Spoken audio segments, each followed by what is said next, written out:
I stared at the eviction notice in my trembling hands, the words blurring through my tears. 7 days to vacate the premises. 7 days to leave the Victorian craftsman I'd lovingly restored with my own hands. 7 days to abandon the only home I'd known for 15 years. It had to be a mistake. "I'm sorry, Mrs. Bennett, but the paperwork is in order." The sheriff's deputy shifted uncomfortably on my front porch. "The property was sold 3 weeks ago. The new owners are within their rights." "That's impossible," I whispered, clutching the doorframe for support. "I own this house. I inherited it from my grandmother.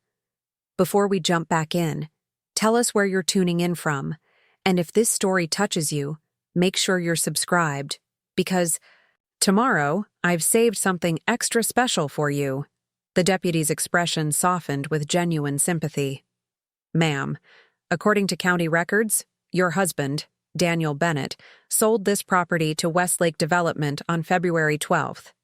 His signature is on all the documents. My husband, Daniel. The man who'd been on a business trip for the past month. The man who hadn't been answering my calls for the past week. The man who had apparently sold my family home right out from under me. There has to be some mistake," I repeated, but even as the words left my mouth, the horrible truth was crystallizing in my mind. "You might want to contact a lawyer," the deputy suggested, handing me the formal notice. "Best of luck, Mrs. Bennett." I closed the door and slid down against it until I was sitting on the hardwood floors I'd sanded and refinished myself. My grandmother's house, the house where I'd grown up, the house I'd inherited before I even met Daniel, had been sold without my knowledge or consent. My phone buzzed with a text message. "Daniel. Sorry, Elle. It's complicated. I'll explain everything when I get back. Promise." I hurled the phone across the room, watching with grim satisfaction as it shattered against the brick fireplace. 10 years of marriage, and this was what it had come to: a text message and an eviction notice. Preparing and narrating this story took us a lot of time, so if you are enjoying it, subscribe to our channel. It means a lot to us. Now back to the story. 15 minutes later, I was in my car, hands still shaking as I drove to Bennett and Associates, the real estate law firm where my husband was a senior partner. If Daniel thought he could sell my house and disappear, he had seriously underestimated the woman he married. The receptionist at Bennett and Associates greeted me with her usual plastic smile. "Mrs. Bennett, Daniel isn't in today. Would you like to leave a message?" "No need, Megan. I'll just wait in his office." My voice came out, eerily calm, belying the storm raging inside me. "I'm afraid I can't." "Yes, you can." I moved past her desk toward the hallway leading to the partners' offices. "And please don't call security. That would be embarrassing for everyone." I knew Daniel's firm inside and out. I'd helped him build it, after all. In the early days, when he was just starting out, I'd been the one organizing client files until 3 a.m., planning networking events, even cleaning the office when they couldn't afford janitorial services. Bennett and Associates existed, in no small part, because of my unpaid labor.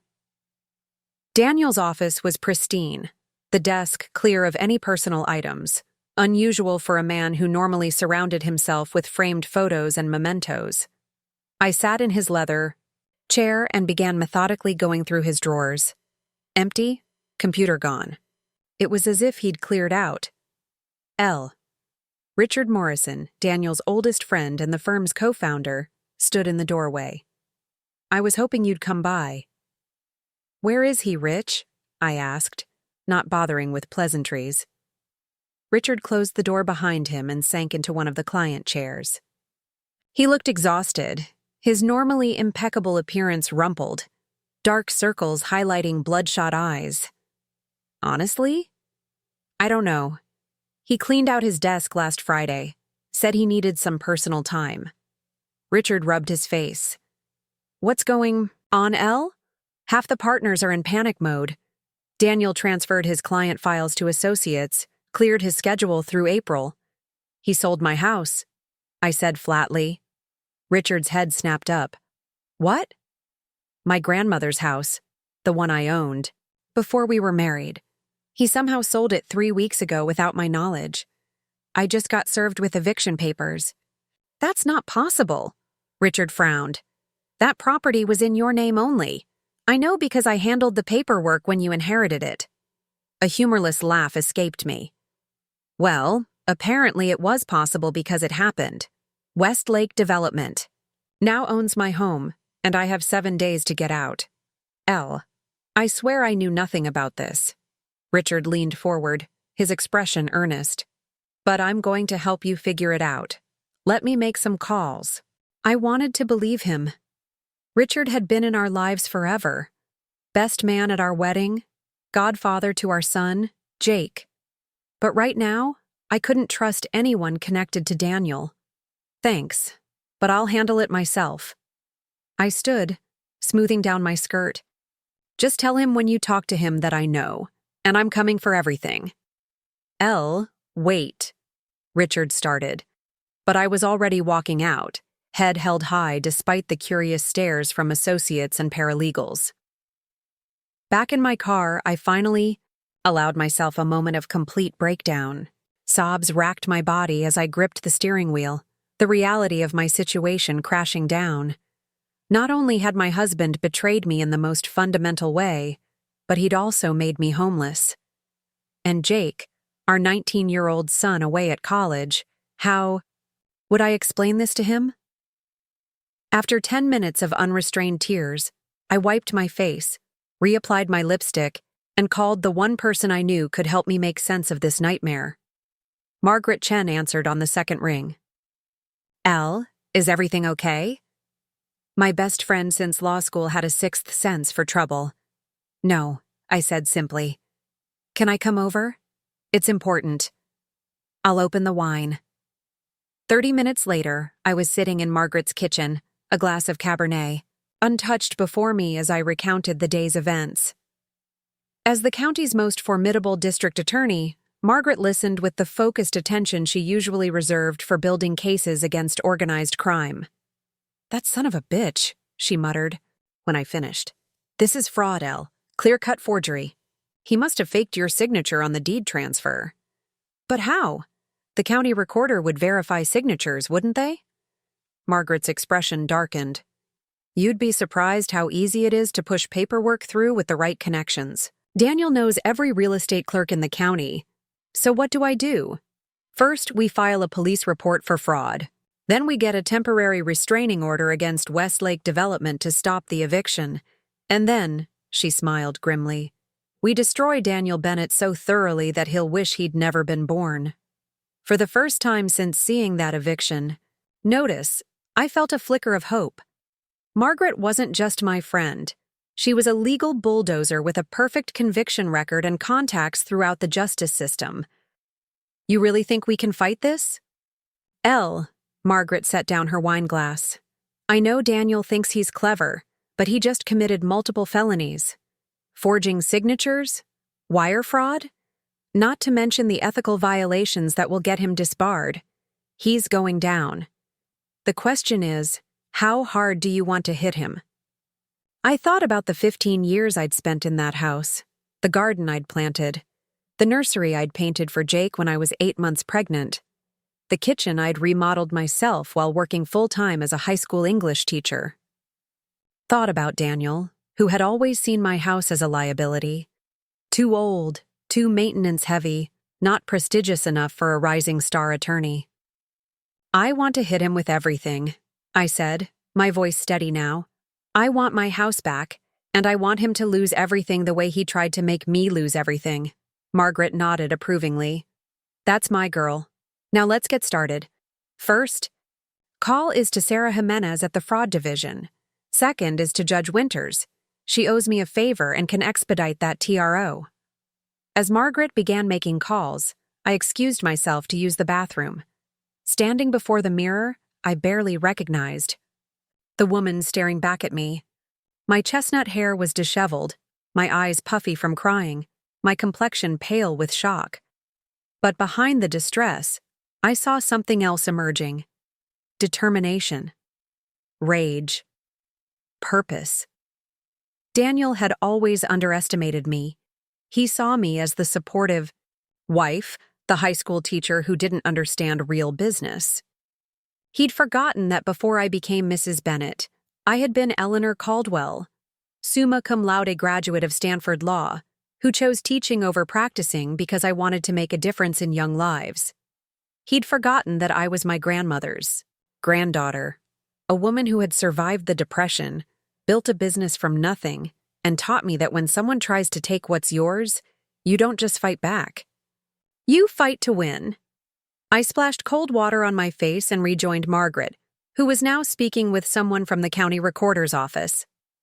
Yes, I understand it's irregular, but this is a potential case of massive fraud, she was saying.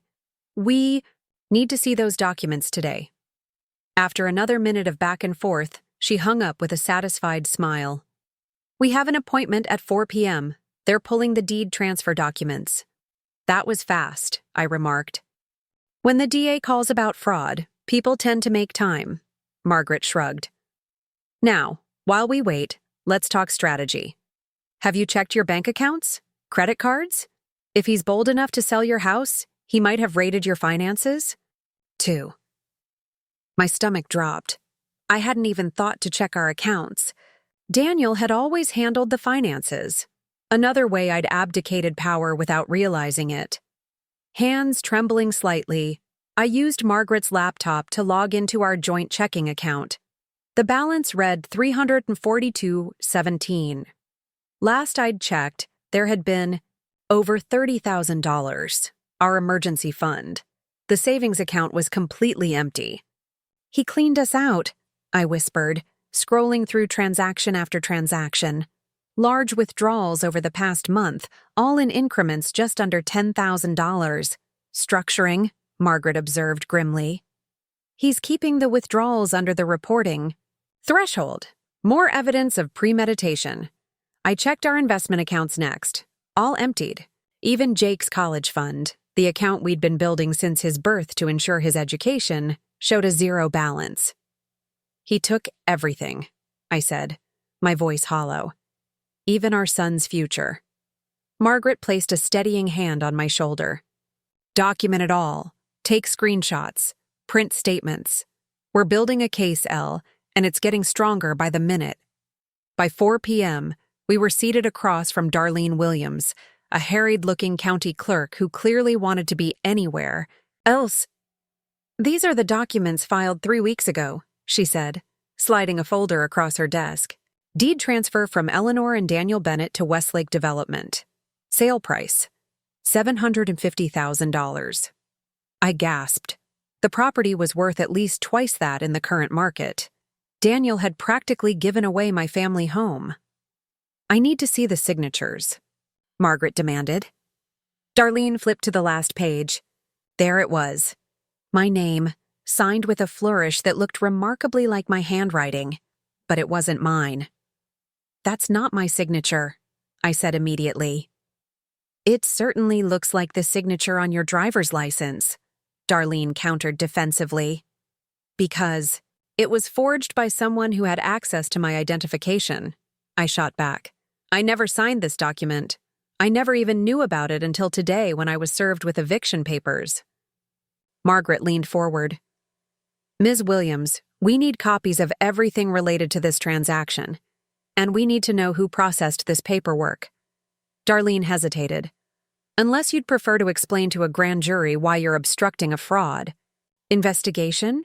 Margaret added pleasantly. 20 minutes later, we left the county office with a complete copy of the file and a crucial piece of information. The document had been processed by Linda Martinez, a clerk who had worked with Daniel on numerous real estate transactions over the years. Next stop, the bank where this money was deposited, Margaret said as we walked to her car. We need to find out where that $750,000 went. Do you think Daniel kept the money? I asked. Margaret gave me a sidelong glance. Honestly, I think he's running. The emptied accounts, the disappearance, the rushed sale of your house, classic flight preparation. The question is, Who is he running from? That question haunted me as we drove to First National Bank, where Daniel and I had done our banking. For years. Margaret's DA credentials got us an immediate meeting with the branch manager, who confirmed my worst fears. The funds from the Westlake development transaction were wired to an offshore account in the Cayman Islands, he explained, looking uncomfortable. Mr. Bennett came in personally to arrange it, said it was for a real estate investment opportunity. And no one thought that was suspicious, Margaret pressed. The manager shifted in his seat. Mr. Bennett is a valued customer and a well-respected attorney. We had no reason to question his instructions, particularly since both signatures were on the authorization. Both signatures, I repeated dully. Daniel hadn't just forged my name on the house deed. He'd been systematically forging my signature for who knows how long. As we left the bank, my phone buzzed with an unknown number. I answered cautiously. "Elle?" Daniel's voice sent a shockwave through me. "Don't hang up, please." I put the phone on speaker so Margaret could hear. "Where are you?" I demanded. "I can't tell you that." He sounded tired, stressed. "But I need you to listen. You're in danger. They might come for you to get to me." "The only person who's endangered me is you," I spat. "You sold my house. You emptied our accounts. You stole our son's college fund." "I had no choice," Daniel's voice cracked. "They were going to kill me, Elle. I owe them money, a lot of money, gambling debts. I tried to win it back, but it just got worse." The world seemed to tilt on its axis. "Gambling? Daniel? How much?" I asked, my voice barely audible. $2 million, give or take." He paused. "Look, I'm sorry about the house, I really am. But I needed cash fast, and it was the only asset we could liquidate quickly." "The only asset I could liquidate, you mean," I corrected coldly. "That was my house, Daniel. Mine, not yours to sell." "I know, and I'll make it right, I swear. I just need time to what? Run farther? Hide better? There are people being evicted from my house in 6 days because of what you did. Elle, please," he begged. "Just lay low. Don't go to the police. These people are dangerous. They have connections everywhere. Just wait until I figure this out." Margaret, who had been silently listening, suddenly spoke. "Daniel, this is Margaret. Chen. You should know that we've already documented the fraud, identified where the money went, and are preparing to file criminal charges. The DA's office will be issuing a warrant for your arrest by morning." Silence then. "Maggie, you don't understand. This isn't some white-collar crime situation. These are dangerous people." "Save it for your arraignment," Margaret cut him off. "And just so you know, Elle will be staying with me until we sort this out. If these dangerous people exist outside your imagination, they can deal with the armed security at my building." I could hear Daniel's panicked breathing. "Elle, don't do this. Please, I'm begging you. Give me 2 weeks to fix this." I thought about the eviction notice, about our emptied bank accounts, about Jake's stolen college fund, about 15 years of memories in a house that was no longer mine. "You had 10 years to be honest with me," I said quietly. "Now you have however long it takes for the police to find you. Goodbye, Daniel." I hung up and blocked the number, then turned to Margaret with resolute determination. "I want to file that police report now," I said. "And then I want to call my son before he hears about this from someone else." Margaret nodded approvingly. And after that, we go nuclear on Daniel Bennett's entire life. As we drove to the police station, I found myself strangely calm. The shock and grief were still there, but they had crystallized into something harder, more focused. Daniel had betrayed me, stolen from me, and left me to face the consequences alone. He thought he could run away from the mess he'd created. He thought I would cower in fear, paralyzed by the destruction of the life I'd built. He was wrong. I am Eleanor Caldwell Bennett, and if my husband wants war, then war is exactly what he's going to get. The Westlake Development Office was housed in a sleek downtown high-rise, all glass and chrome and self-importance. I smoothed down my most professional blazer, borrowed from Margaret as all my clothes were still in the house I no longer legally owned, and approached the receptionist with Margaret at my side. "I need to speak with whoever handled the purchase of 1452 Maple Avenue," I said firmly. "Do you have an appointment?" the young woman asked without looking up from her computer. Margaret placed her DA business card on the desk. "This is our appointment." The receptionist's eyes widened as she read the card. "One moment, please."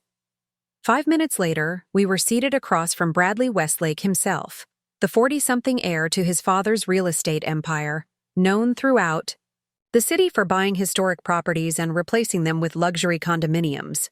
"Mrs. Bennet," he began, his smile not reaching his eyes, "this is an unexpected pleasure. Though I must say, we've already begun demolition planning for your former property." "My property," I corrected. "The sale was fraudulent. My signature was forged by my husband, who had no legal right to sell the house." Bradley's smile faltered slightly, but he recovered quickly. "That's a serious allegation. However, our legal team thoroughly vetted the transaction. All paperwork was in order." "Was it?" Margaret interjected. "Because we've just come from filing a police report for fraud. The detective found it very interesting that Westlake Development paid roughly half the market value for a historic property. Almost as if you knew something was irregular about the sale." The developer's face hardened. "Are you accusing me of something, Ms. Chen?" "Not yet," Margaret replied pleasantly. "But we will be deposing everyone involved in this transaction as part of the criminal investigation. I'm sure your investors will be thrilled with the publicity." Bradley leaned back in his chair, assessing us coolly. "What exactly do you want?" "Want my house back," I said simply. He laughed. "That's not going to happen. We've already invested in demolition permits, architectural plans." "For a property you acquired through fraud," Margaret interrupted. "Which makes you potentially complicit. Best case scenario, you're looking at months of litigation and negative press. Worst case, criminal charges for receiving stolen property." Bradley's jaw tightened. "You're bluffing." Margaret smiled the smile I'd seen her use in courthouse corridors, the one that made hardened criminals suddenly eager to accept plea deals. "Try me. I've got a grand jury that loves to indict wealthy developers, especially ones with fathers running for city council." That hit a nerve. Westlake Sr.'s political ambitions were well known, as was his obsessive concern with the family's public image. Bradley steepled his fingers, considering his options. "Even if, and this is strictly hypothetical, we were open to unwinding this transaction, there would be costs involved, significant costs, which would pale in comparison to the costs of fighting criminal charges and civil suits simultaneously," I pointed out. "Not to mention the value of the goodwill you'd generate by returning a family home to its rightful owner after discovering your company was unwittingly involved in fraud." Bradley's eyes narrowed. "You've thought this through." "I've had a crash course in fighting back," I replied evenly. "So what's it going to be, Mr. Westlake? A simple deed transfer returning my property, or a very public, very messy legal battle that could last years?" After a tense silence, Bradley reached for his phone. "Carolyn, call legal. Tell them we need to discuss unwinding the Maple Avenue acquisition due to potential title issues." He paused, then added, "And get my father on the line." As he hung up, he fixed us with a hard stare. "I'll need documentation of this alleged fraud." Margaret slid a folder across the desk. "Police report, forensic signature analysis, bank records showing the money trail, statement from the county clerk who processed the paperwork." Bradley flipped through the documents, his expression souring with each page. "You've been busy." "You have no idea," I assured him. 2 hours later, we left Westlake Development with a signed agreement, in exchange for returning my house and waiving any claims against them. They would avoid being named in any criminal or civil proceedings related to Daniel's fraud. The property would be back in my name within 48 hours. That was surprisingly easy, I remarked as we walked to Margaret's car. Not really, Margaret replied. Bradley Westlake is many things, but stupid isn't one of them. He recognized a losing battle when he saw one. She paused. Have you thought about what comes next, after you get the house back? I had been thinking of little else. I'm going to find Daniel, not just for me, but for Jake. My son had taken the news about his father with shocked disbelief, followed by quiet rage. The betrayal of his college fund had hit him particularly hard. And when you find him? I'm going to make sure he loses everything, I said quietly. The way he tried to make me lose everything.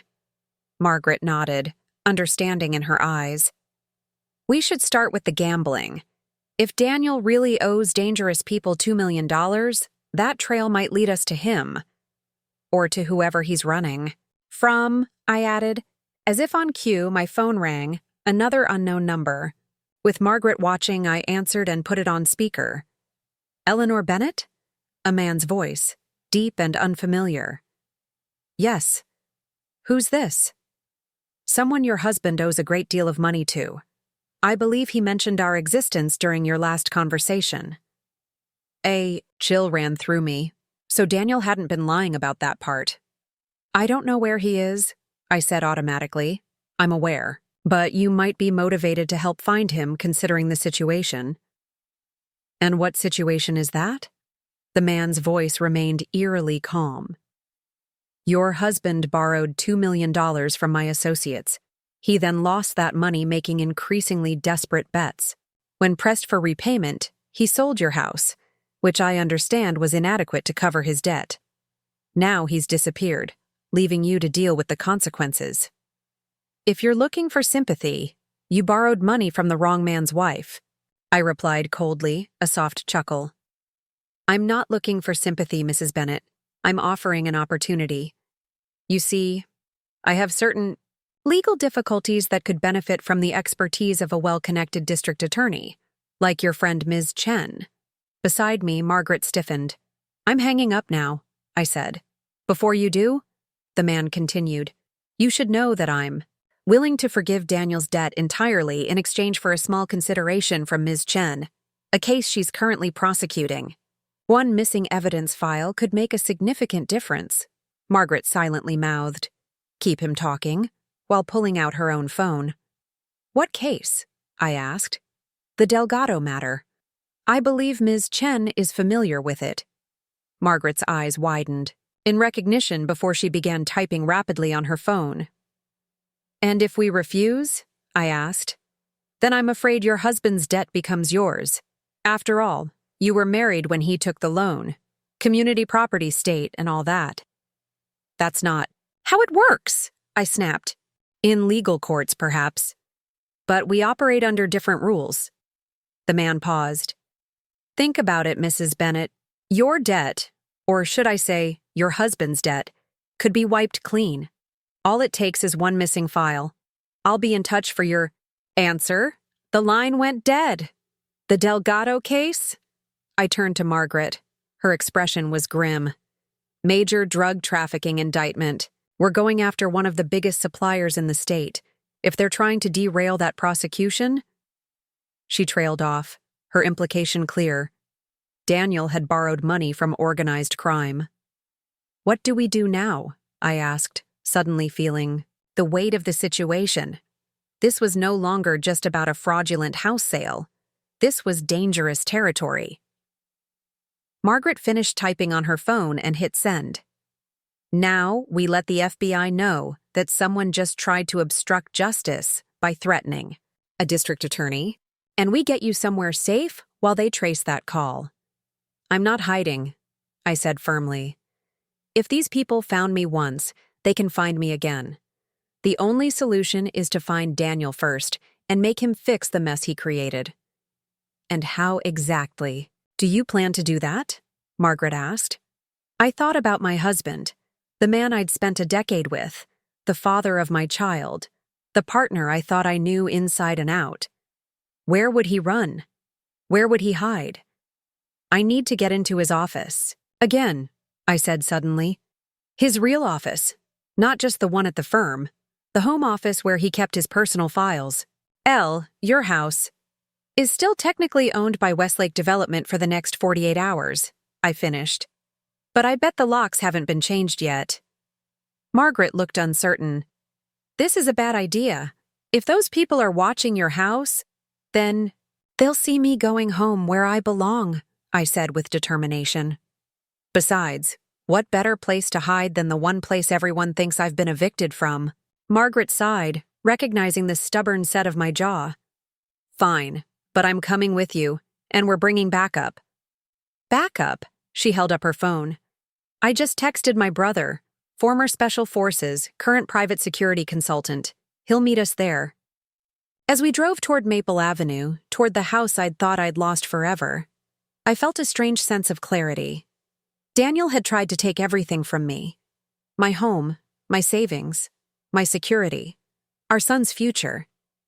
In doing so, he'd unleashed something he'd never seen before, the Eleanor who fought back. Night had fallen by the time we pulled up to my Victorian craftsman. The porch light I always left on was dark, making the house look abandoned and forlorn. A figure detached itself from the shadows of the large oak tree in the front yard. Margaret's brother, Michael Chen, built like a linebacker and moving with military precision. Place looks clear, he reported quietly after introductions. No signs of surveillance, no unusual vehicles in the area, but that doesn't mean we're not being watched. Let's be quick then, I said, fishing my house key from my purse and praying it still worked. It did. The door swung open on familiar creaking hinges, revealing the darkened hallway beyond.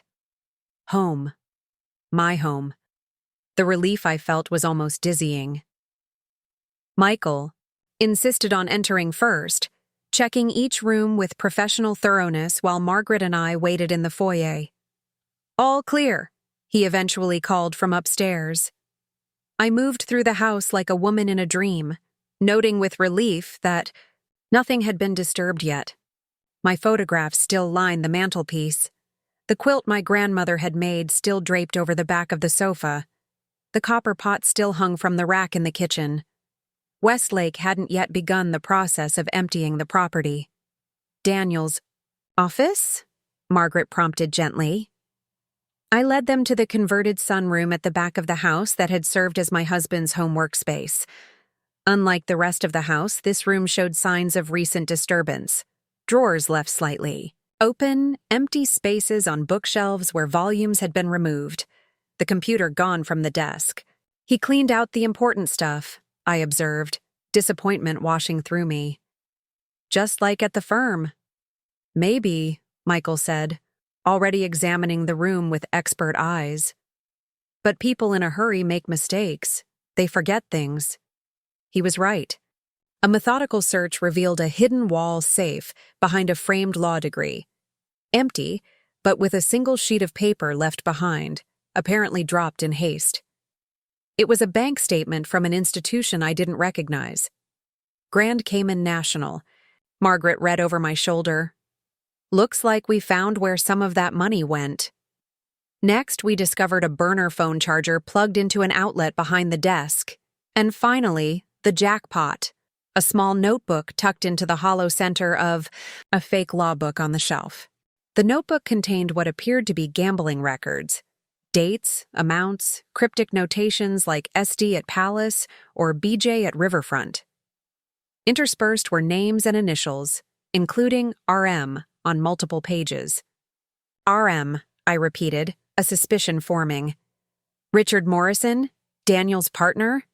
Could be, Margaret agreed. What's the connection? I flipped through more pages, stopping at a recent entry that made my blood run cold. RM vouched, AL loan approved. 2M. Below that, a single word. Delgado. The pieces began to align in my mind. Richard introduced Daniel to these people, I realized. He vouched for him with whoever AL is. Alonso Delgado, Margaret said grimly. The drug trafficker we're prosecuting. The one they want me to sabotage the case against. Michael, who had been methodically photographing everything we found, looked up sharply. If that's true, your husband's partner is connected to a major drug cartel. This just got a lot more complicated. I sank into Daniel's desk chair, the implications washing over me. My husband hadn't just gambled away our finances and sold my house. He'd gotten involved with a drug cartel, likely through his oldest friend and business partner. "We need to take this to the FBI," Margaret said. "Tonight." I nodded numbly, but my mind was already racing ahead.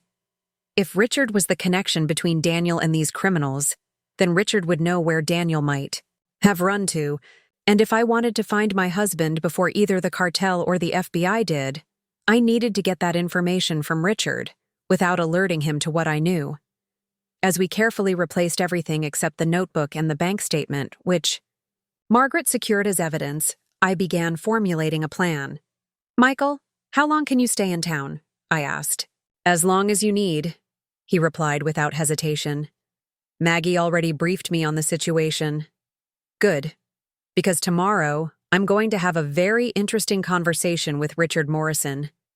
And then I'm going to find my husband and make him pay for what he's done, to me, to our son, and to our life." As we left the house, my house, I took one last look around. For 15 years, these walls had witnessed my life's journey: marriage, motherhood, career changes, happiness, and now betrayal. Soon, they would witness something else: my complete and utter refusal to be a victim. Daniel Bennett thought he could sell my house, steal my money, and disappear into the night. He was about to discover just how wrong he was. Morning light filtered through the guest room blinds in Margaret's downtown apartment as I stared at the ceiling, strategizing. Sleep had been elusive, my mind racing with revelations and half-formed plans.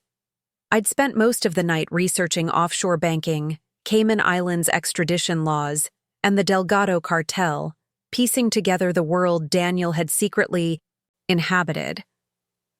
My phone buzzed with a text from Jake. Called Dad again. Still straight to voicemail. Coming home this weekend. I sat up immediately, typing back. "No. Stay at school. Midterms are coming up. I'm handling everything.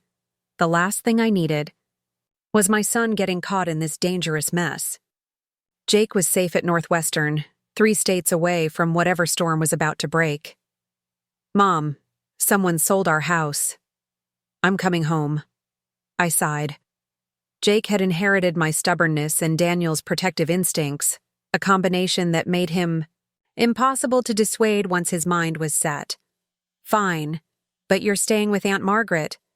I'll explain everything when you get here." Margaret appeared in the doorway, already dressed in her court attire, a steaming mug of coffee in each hand. "You're meeting Richard at 10? I nodded, accepting the offered caffeine. "At Westfield Park. Public enough to be safe, private enough to talk." "Michael will be nearby, but not visible," she assured me, referring to her brother who had taken my security as his personal mission. "And I've briefed my FBI contact. They're opening a formal investigation, but they're giving us a little room to run with this." "By us, you mean me," I clarified. "They're letting me try to smoke out Daniel." Margaret's expression turned serious. "Only because you're already involved and potentially at risk. But Elle, these are dangerous people. If Daniel really owes them $2 million, then I need to find him before they do," I finished. "Or before he gets even deeper," Margaret added. "Have you considered that Daniel might still be gambling, trying to win back what he's lost?" The thought had crossed my mind during the night. Daniel had always been proud, competitive, unable to accept defeat. If he was still clinging to the gambler's fallacy that the next bet would fix everything, all the more reason to move quickly, I said, rising from the bed. "What time is your meeting with the FBI?" "Noon. I'm bringing the notebook and offshore account information." Margaret hesitated. "Elle, you need to prepare yourself. Best case scenario, Daniel goes to federal prison for a long time. Worst case?" She didn't need to finish the thought. If the cartel found Daniel before law enforcement did, prison would be the least of his worries. I pushed that image away. Despite everything, Daniel was still Jake's father, still the man I had loved for a decade, still human. One problem at a time, I said firmly. First, Richard. 2 hours later, I sat on a bench in Westfield Park, watching mothers with strollers navigate the walking paths and elderly couples feed the ducks by the small pond. Normal people living normal lives, untouched by offshore accounts and cartel threats. Richard Morrison arrived precisely at 10, his usual tailored suit replaced by casual weekend wear, polo shirt, khakis, the uniform of a man trying very hard to look relaxed. "Elle," he greeted me with an awkward side hug. How are you holding up?" "As well as can be expected," I replied neutrally. "Thanks for meeting me." Richard settled beside me on the bench, maintaining a careful distance. "Any news about the house situation?" "Actually, yes. Westlake Development is reversing the sale." I watched his face carefully as I added, "Once I proved Daniel had forged my signature." A flicker of something, alarm, crossed his features before he schooled his expression. Wow, that's a relief. I'm glad they're doing the right thing." "Are you?" I tilted my head. "Because someone must have notarized those forged documents, Rich. Someone with legal credentials who knew Daniel well enough to help him pull this off." Richard's posture stiffened. "Elle, I swear to you, I had no involvement in selling your house. I would never—" "But you knew about Daniel's gambling, didn't you?" I interrupted quietly. "You knew he was in trouble." His eyes darted away, focusing on a distant jogger. "I suspected he had some financial issues. He'd been borrowing from the firm's operational account. As managing partner, I noticed the irregularities." "And did you also suspect who he was? Borrowing from outside the firm? Who you introduced him to?" Richard's head snapped toward me, genuine fear flashing across his face. "What are you talking about?"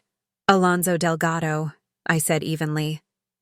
"The man whose case Margaret is prosecuting. The man who wants her to lose evidence in exchange for forgiving Daniel's debt." All color drained from Richard's face. "Elle, you need to stop asking these questions. For your own safety." "Too late for that," I countered. "These people already approached me. They think I might be useful in pressuring Margaret." "Jesus Christ," Richard muttered, running a hand through his thinning hair. "Ella, you have no idea what you're dealing with." "Then enlighten me," I challenged. "Because my options are pretty limited right now. I can work with the FBI, who are opening an investigation as we speak. Or I can find Daniel myself and get him to fix this mess before anyone else gets hurt." At the mention of the FBI, Richard looked like he might be sick. "They're investigating? Already? What did you expect? Daniel committed multiple felonies, stole $2 million, and disappeared. Did you think no one would notice?" Richard stood abruptly, pacing a few steps away before turning back. "Elle, listen to me very carefully. You need to drop this. Take Jake and go somewhere, anywhere, for a while. Let this blow over." "Blow over?" I echoed incredulously. "This isn't a minor scandal, Rich. This is fraud, theft, and involvement with a drug cartel. It doesn't just blow over." "You don't understand," Richard insisted, lowering his voice. "Delgado isn't just some thug. He's connected to people in government, in law enforcement. Even if the FBI opens an investigation, it might go nowhere." "The more reason for me to find Daniel first," I said stubbornly. "Where is he, Rich?" Richard glanced around nervously before sitting back down. "I honestly don't know. After he cleared out his office, he called me from a burner phone. Said he needed to disappear for a while, make arrangements." "What kind of arrangements?" I pressed. He didn't specify. Richard hesitated, then added, "But he asked if I still had the key to the lake house." My pulse quickened. Your family's property in Michigan? Richard nodded reluctantly. My parents' old place. We used to go there for fishing weekends, remember? Before they sold it to that developer. I remembered. Daniel and Richard had spent countless summer weekends at that lake house during the early years of our marriage. But the property had been sold years ago when Richard's parents retired to Florida. The developer went bankrupt, Richard continued quietly. The place has been sitting empty. I kept a key because, well, sometimes I still go up there to clear my head. Daniel knows about it. You think he's hiding there? Richard shrugged helplessly. It's possible. It's remote, fully furnished, and no one would think to look for him there since it's not publicly connected to either of us anymore. It was the first real lead I'd had. A place Daniel might be hiding where I might finally get answers. I need that key, Rich. He shook his head firmly. Absolutely not. It's too dangerous. If Delgado's people are watching you, they're watching me at my house, which I'm not currently occupying, I pointed out. No one would connect me to an abandoned lake house in Michigan. Please. Rich, I cut him off. Daniel stole my house, emptied my bank accounts, and left me to deal with the fallout. I have a right to confront him. And what if Delgado's people follow you? You'd be leading them straight to Daniel. A valid concern, but one I'd already considered. I'll be careful. Besides, I'm not exactly a professional fugitive hunter. If I can figure out he might be at the lake house, so can they. Richard stared at the ground for a long moment, then exhaled deeply. I have a proposition. I'll take you there myself. I blinked in surprise. What? If Daniel is there, he might run if he sees you coming, but he'll talk to me. Richard leaned forward, lowering his voice further. And I need to know exactly what he told Delgado about me. There it was, Richard's true motivation, self-preservation. When? I asked. Tomorrow. I'll say I'm taking a personal day, meeting with an out-of-town client. We leave at dawn, drive straight through. I considered his offer. On one hand, having Richard along complicated things. On the other, he knew the property, had legitimate access, and was motivated to find Daniel. I'll need to tell Margaret where I'm going, I said finally. No, Richard countered immediately. The fewer people who know, the better. She's the district attorney and my best friend. If I disappear for a day without explanation, she'll have the state police looking for me. By noon, Richard grimaced, recognizing the truth in this. Fine, but just Margaret, and make sure she knows to keep it quiet, even from her FBI contacts, at least until we've had a chance to talk to Daniel. I nodded, though I had no intention of keeping anything from Margaret's FBI contact. Richard might be playing both sides, but I wasn't. Tomorrow at dawn, I confirmed. Pick me up at Margaret's. As Richard walked away, I texted Margaret. Meeting done, got a lead. We'll brief you at your office. 20 minutes later, I was seated in Margaret's private office, recounting my conversation with Richard. He's lying, she said bluntly when I finished. Or at least not telling the whole truth. About which part? All of it. Probably. But especially about not knowing where Daniel is. Margaret leaned back in her chair. Think about it, Elle. Daniel empties your accounts, sells your house, and disappears, but he keeps in touch with his business partner? The same business partner who apparently introduced him to a drug cartel? She had a point. You think Richard knows exactly where Daniel is? I think Richard is neck-deep in whatever Daniel's involved. Margaret corrected. The Delgado connection is too convenient, and now he wants to personally escort you to a remote location outside my jurisdiction? Put that way, it did sound suspicious. But Rich has been Daniel's friend for 20 years. They built that firm together. All the more reason not to trust him, Margaret argued. When Daniel's criminal activities come to light, who stands to inherit the firm? Who absorbs all of Daniel's clients, his equity stake, his reputation in the legal community? I hadn't considered that angle. Richard had everything to gain from Daniel's downfall. provided he wasn't implicated himself.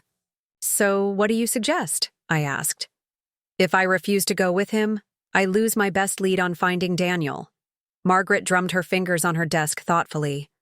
"Go with him, but you'll be wearing a wire." "A wire? Isn't that a bit extreme?" "These are extreme circumstances," Margaret countered. "My FBI contact can set it up discreetly. Nothing obvious, just a modified cell phone that transmits your location and audio at all times. If Richard is planning something nefarious, we'll know immediately."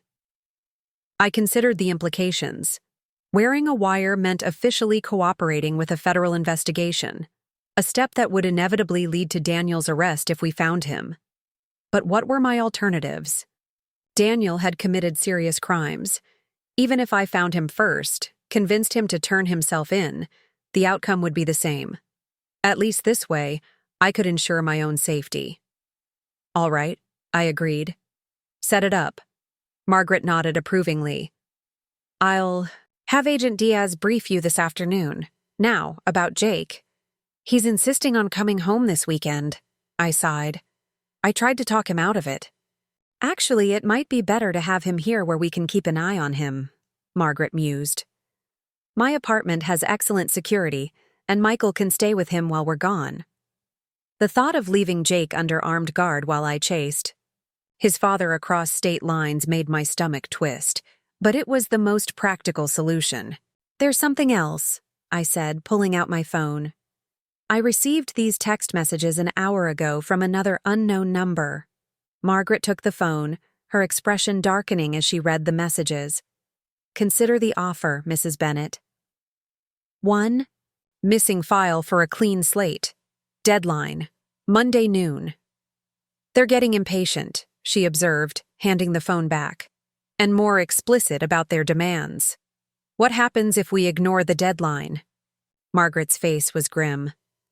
"Nothing good, but finding Daniel before then might change the equation." I left Margaret's office with a plan in place: meet with Agent Diaz at 4 p.m., prepare for tomorrow's trip to Michigan, and somehow manage to act. Normally, when Jake arrived that evening, the FBI field office was housed in a nondescript government building downtown. Agent Lucia Diaz met me in a small conference room, her no-nonsense demeanor oddly reassuring in the midst of chaos. "Mrs. Bennett," she greeted me with a firm handshake. "I appreciate your cooperation. I just want to find my husband before anyone gets hurt," I replied honestly. Agent Diaz nodded, opening a slim laptop. "Let's go over what we know. Your husband, Daniel Bennett, borrowed approximately $2 million from individuals connected to the Delgado cartel. To partially repay this debt, he fraudulently sold your home and transferred the funds offshore. He's now in hiding, potentially at a property in Michigan, and the cartel is pressuring you and DHN to interfere with our ongoing prosecution of Alonso Delgado." Hearing it summarized so clinically made the situation sound even more surreal. "That's correct," I confirmed. "And you believe Richard Morrison, your husband's business partner, may be involved?" "I'm not sure," I admitted. "Richard introduced Daniel to these people. He must have known who they were. But whether he's helping Daniel hide or trying to save himself, that I don't know." Agent Diaz made a note. "Mr. Morrison's connections to the Delgado organization are of particular interest to us. His willingness to take you to this lake house property provides an excellent opportunity to gather intelligence." She reached into her briefcase and produced what looked like an ordinary smartphone. "This device has been modified. It appears to function normally, but it continuously transmits your location and audio to our monitoring team. The battery life is enhanced, but I recommend charging it whenever possible." I took the phone, turning it over in my hands. "Will Richard be able to tell it's not a regular phone?" "Not without specialized equipment," Agent Diaz assured me. "Keep it on your person at all times. If you're separated from it, our ability to ensure your safety is compromised." "And if we find Daniel?" Agent Diaz's expression softened slightly. "Mrs. Bennett, I understand your desire to speak with your husband privately, but I need to be clear. Daniel Bennett is a person of interest in a federal investigation. If you locate him, we will move in and take him into custody. I nodded, having expected as much. What about my son? Could he be in danger? As a precaution, we've assigned surveillance to your son's dormitory at Northwestern. We've also alerted campus security to report any suspicious individuals. Once he's at DHN's residence, our agents will maintain discreet coverage. The fact that Jake already had FBI protection was both reassuring and terrifying. One more thing, Agent Diaz added, her tone grave. We have reason to believe the Delgado organization has contacts within local law enforcement. For your safety, do not discuss this operation with anyone other than DHN and the agents assigned to your case. The implication was clear. Trust no one. Not the police, not Daniel's colleagues, not even old family friends. The world had suddenly become much smaller and far more dangerous. I left the FBI office with the modified phone securely in my purse, my mind racing. Tomorrow, I would be driving across state lines with a man who might be deeply involved with a drug cartel to confront my fugitive husband who had stolen everything from me. The gravity of the situation hit me as I walked to my car. I was no longer just Eleanor Bennett, high school English teacher and wronged wife. I was now officially a confidential informant in a federal investigation, wearing a wire to gather evidence against my own husband and his business partner. My regular phone, rang as I reached the parking lot. Jake. Mom, I just got to Aunt Margaret's. Where are you? On my way, I assured him, trying to keep my voice steady. Got held up with some paperwork about the house. I'll be there in 20 minutes. Mom? Jake's voice cracked slightly. What the hell is going on? Aunt Margaret has a security guy. Here, and she won't tell me anything until you arrive. My heart ached for my son. At 19, he should be worrying about exams and dating, not criminal investigations and cartel threats. I'll explain everything when I get there, I promised. Just try to stay calm. Did Dad really sell our house? Jake asked, his voice smaller now, more like the child he'd so recently been. Yes, I answered honestly. But I'm getting it back. Everything's going to be okay. The lie felt bitter on my tongue. Nothing was okay, and I had no guarantee it ever would be again. Margaret's apartment was in an upscale building with a doorman and security cameras, a district attorney's necessary precautions. When I arrived, Jake was pacing the living room, while Michael Chen watched calmly from an armchair. Mom! Jake rushed forward, enveloping me in a hug that reminded me he was no longer the little boy who needed me to check for monsters under the bed. At 6'2", he towered over me now, his lean frame solid against mine. Hey, sweetheart, I murmured, holding him tightly. I've missed you. What's happening? He demanded, pulling back to search my face. Where's Dad? Why is there a bodyguard? Here? Margaret appeared from the kitchen, 2 glasses of wine in hand. She passed one to me with a knowing look. Elle was just about to explain everything. Over the next hour, I gave Jake a carefully edited version of events. Yes, his father had sold our house without permission. Yes, there were gambling debts involved. Yes, the authorities were looking for him. But I omitted the cartel connection, the threats, and my impending wire-wearing trip to Michigan. So Dad's just gone?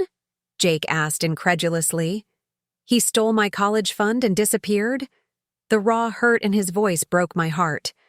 I'm going to find him, I promised. And I'm going to make this right. How?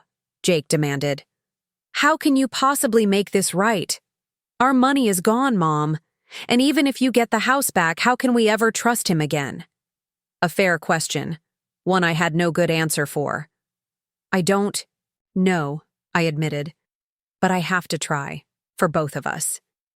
Jake slumped onto the sofa, suddenly looking exhausted. I keep trying to call him. It just goes to voicemail. He's scared, I suggested, though I wasn't sure if that was true. Was Daniel scared? Remorseful? or simply calculating his next move? He should be, Jake muttered darkly. After Jake retreated to the guest room Margaret had prepared for him, I sat with her and Michael in the kitchen, speaking in hushed tones. He doesn't know about tomorrow? Michael confirmed. I shook my head. And I'd like to keep it that way. The less he knows, the safer he is. I'll stay with him, Michael assured me. No one's getting past this door. What did Diaz say about extraction? If you find Daniel? Margaret asked, ever the prosecutor thinking 3 steps ahead. Standard procedure. They'll move in, take him into custody. I stared into my wine glass. I probably won't even get to speak with him alone. Margaret placed a hand over mine. Elle, you need to prepare yourself. The Daniel you find may not be the man you married. Gambling addiction, criminal associates. He's been living a double life. The person behind that facade might be a stranger to you. I knew she was right. The Daniel who sold my house, stole our savings, and abandoned his family was not the man I thought I knew. But somewhere beneath the lies and betrayal was still Jake's father, still the man who had once been my partner. I just need answers, I said finally. Why he did it, how long it's been going on, whether any part of our life together was real. Margaret's expression was sympathetic but firm. Just remember, your safety comes first. If anything feels wrong tomorrow, anything at all, you get out of there and let the FBI handle it. I nodded, though we both knew I would do whatever it took to confront Daniel face to face. 10 years of marriage deserved at least that much. Reckoning, an accounting, a chance to look him in the eye while he explained how he could possibly justify destroying our life together. Later that night, as I prepared for bed in Margaret's spare room, I checked my go bag for the journey ahead. The FBI's modified phone, my regular phone, a change of clothes, Daniel's notebook we'd found in his office, and a small framed photo of Jake at his high. School graduation, Daniel and I flanking him, all of us smiling broadly at the camera. That family no longer existed. Whatever happened tomorrow, whatever answers I found at that lake house, nothing could restore what Daniel had broken. But I could still salvage something from the wreckage, my home, my dignity, and most importantly, a future for Jake that wasn't shadowed by his father's crimes. As I finally drifted toward sleep, my phone buzzed one last time. An unknown number. Again, with a single message that made my blood run cold. Enjoy your trip to Michigan, Mrs. Bennett. You're not the only one looking for your husband. I stared at the screen in horror. Somehow, they knew about Richard's lake house. They knew about tomorrow's trip, which meant either my phones were compromised, Richard had betrayed me, or someone much closer to this investigation was feeding information to the Delgado cartel. I was walking into a trap. But perhaps that was exactly where I needed to be to finally get the truth. Dawn had barely broken when Richard's silver Audi pulled up outside Margaret's building. I stood in the shadows of the entryway, watching as he checked his mirrors repeatedly. Nervous. Habit or genuine caution, I couldn't tell. I'd shown the threatening text to Margaret and Agent Diaz last night. After an hour of heated discussion, we'd decided to proceed with the trip, but with enhanced precautions. 2 unmarked FBI vehicles would follow at a distance. The modified phone was fully charged in my jacket pocket, a second backup tracker sewn into the lining of my purse. Be careful, Margaret whispered, giving me a quick hug in the lobby. Remember, we have no idea whose side Richard is really on. I know, I assured her, though my racing heart suggested otherwise. I'll check in at every stop. Michael's staying with Jake. I'll be at the office coordinating with Diaz. She squeezed my shoulder. Find Daniel, get answers, but don't take any unnecessary risks. With a final nod, I stepped outside and approached Richard's car. His face registered surprise when he saw my small overnight bag. Planning to stay a while? He asked as I slid into the passenger seat. Depends on what we find, I replied evenly. I packed for contingencies. Richard looked exhausted, dark circles prominent beneath his eyes.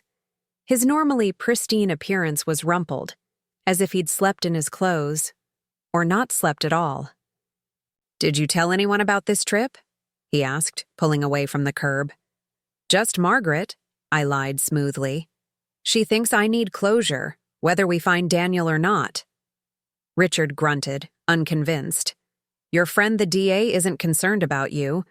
Traveling with someone she probably considers a person of interest? Should she be?" I countered. His knuckles whitened on the steering wheel. "Elle, I know how this looks, but I'm not the bad guy here. I didn't know what Daniel was mixed up in until it was too late." "Define too late," I pressed. Richard sighed heavily as we merged onto the freeway heading north. "About 6 months ago, Daniel approached me about a client, a business owner looking for discreet legal representation for a real estate acquisition. Said the referral came from an old gambling buddy of his."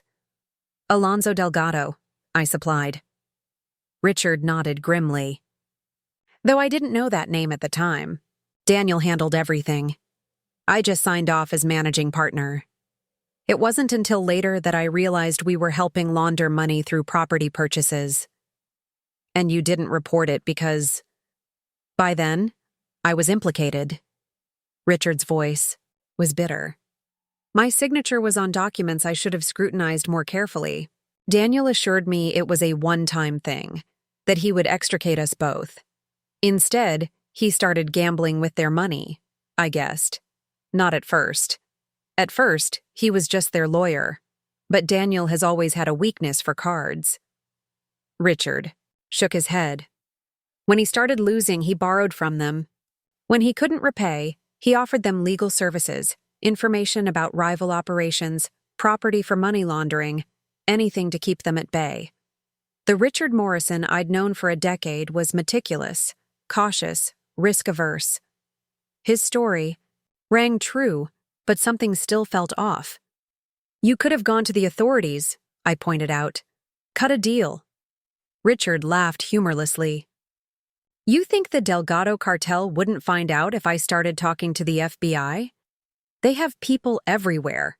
Police, courthouse staff, even prosecutors' offices." A chill ran through me as I thought of the modified phone in my pocket, transmitting everything to Agent Diaz. If Richard was right about cartel infiltration, "So what's your plan?" I asked, "assuming we find Daniel at the lake house." Richard was quiet for a long moment, eyes fixed on the road ahead. "I want to convince him to turn himself in, negotiate a plea deal that includes witness protection. For both of us." "Both of you," I repeated flatly. "Ella, I've built that firm from nothing. Spent 20 years of my life building my reputation. Now it's all gone because I trusted Daniel." His voice cracked slightly. "The least he can do is help me salvage something from this disaster." I studied Richard's profile, trying to reconcile this desperate man with the confident attorney I'd known for years. Either he was telling the truth, or he was giving an Academy Award-worthy performance. "And what about my house?" I asked. "Our savings? Jake's college fund?" "I have no idea if any of that money can be recovered," Richard admitted. "But Daniel needs to make this right, starting with turning himself in." We lapsed into silence as the city gave way to suburbs, then to the open highway stretching northward. I sent Margaret a prearranged, all-clear text, then pretended to nap while mentally cataloging everything Richard had told me. 3 hours into the drive, we stopped at a highway rest area. While Richard used the restroom, I made a quick call to Agent Diaz from a payphone, a precaution we'd agreed upon to avoid potential monitoring of my regular cell. "We're tracking you," Diaz confirmed. "No signs of surveillance so far. Morrison's story about the firm's involvement matches what we've been able to verify independently." "You believe him?" I asked, surprised. "I believe he's telling a version of the truth," Diaz clarified. "Whether it's the complete truth remains to be seen. Keep him talking." When Richard returned, he suggested switching drivers, but I declined. I'd rather keep my mind occupied watching the road, I explained.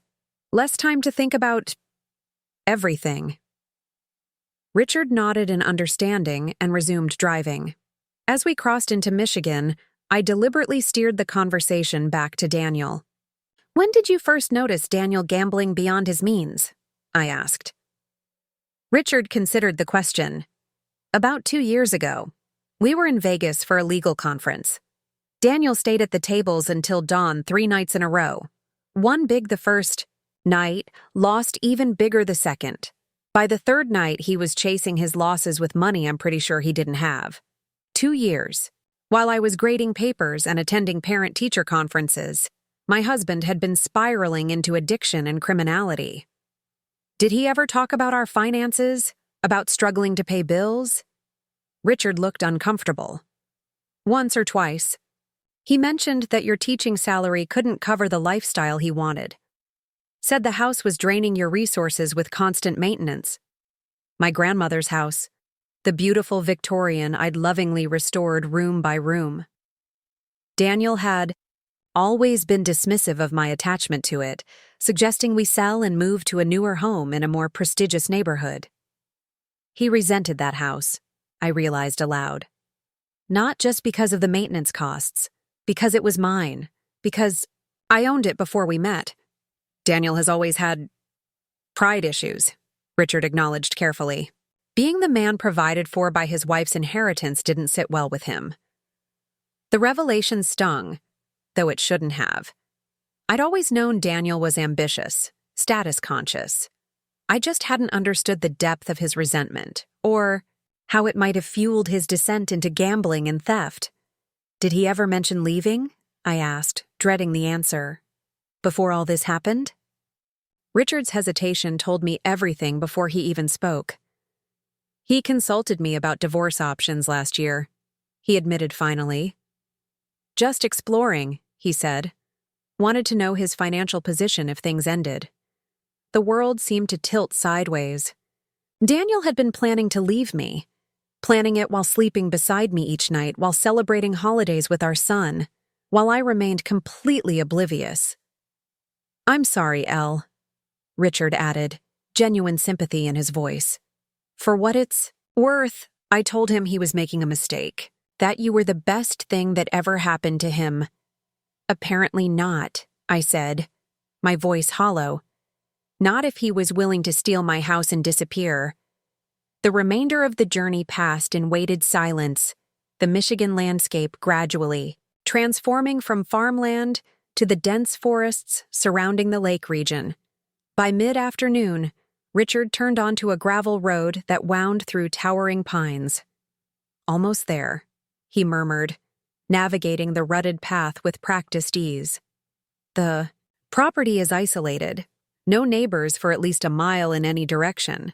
Perfect for hiding. Or for confrontations that no one would witness. The lake house came into view as we rounded a final bend, a rustic 2-story cabin with a wide porch overlooking a small private dock. Despite the circumstances, I could appreciate its charm.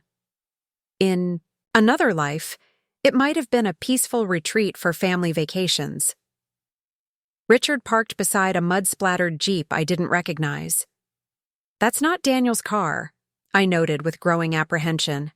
The property management company keeps it here for maintenance visits, Richard explained.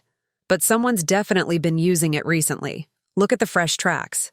We sat in silence for a moment, surveying the scene. No smoke rose from the chimney. No lights visible through the windows. Nothing to indicate occupancy except the Jeep and what appeared to be fresh tire marks in the muddy drive. Stay here while I check things out, Richard instructed, reaching beneath his seat to produce a small handgun. I stared at the weapon in shock. You brought a gun? After everything I've told you about the Delgado cartel, are you really surprised? Richard checked, the chamber with practiced movements. I've been carrying for months. Another piece of Richard Morrison I hadn't known existed. How many more surprises would this day bring? I'm coming with you, I insisted, reaching for my door handle. Elle, he's my husband, Rich. If he's in there, I need to see him. Richard, relented with a reluctant nod. "Stay behind me. If anything feels wrong, we leave immediately. Understood?" We approached the cabin cautiously. The porch steps creaked beneath our weight. Impossible to achieve any element of surprise. Richard tried the front door and found it locked. "Keys under the flower pot," he murmured, retrieving a tarnished key from beneath a dusty planter. The door swung open with a protesting groan, revealing a dimly lit interior. The main room was comfortably furnished with well-worn leather sofas and a stone fireplace. A half-empty whiskey bottle sat on the coffee table beside a tumbler with dried amber residue. "Someone's definitely been here," I whispered, noting the rumpled throw blanket on the sofa and ashes in the fireplace grate. Richard moved deeper into the house, gun held at his side. "Daniel," he called out. "It's Rich. Ella's with me. We just want to talk." Silence answered him. We proceeded to check the kitchen, dirty dishes in the sink, the downstairs bathroom, wet towel on the floor, and a small study, desk lamp still warm to the touch. Upstairs, Richard decided, leading the way to a narrow staircase. The upper floor consisted of 3 bedrooms and another bathroom.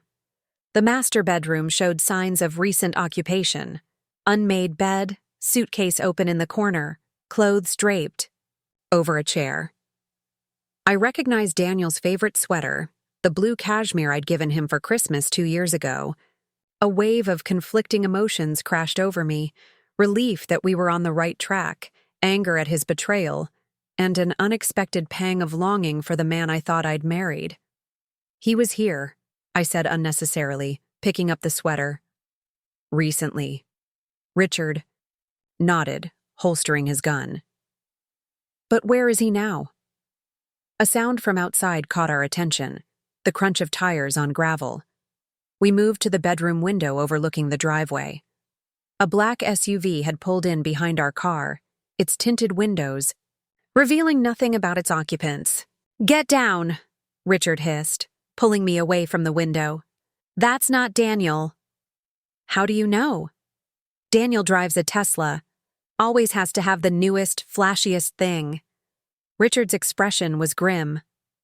"Whoever that is, they followed us here."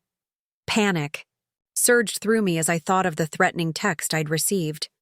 "You're not the only one looking for your husband." "The cartel?" I whispered.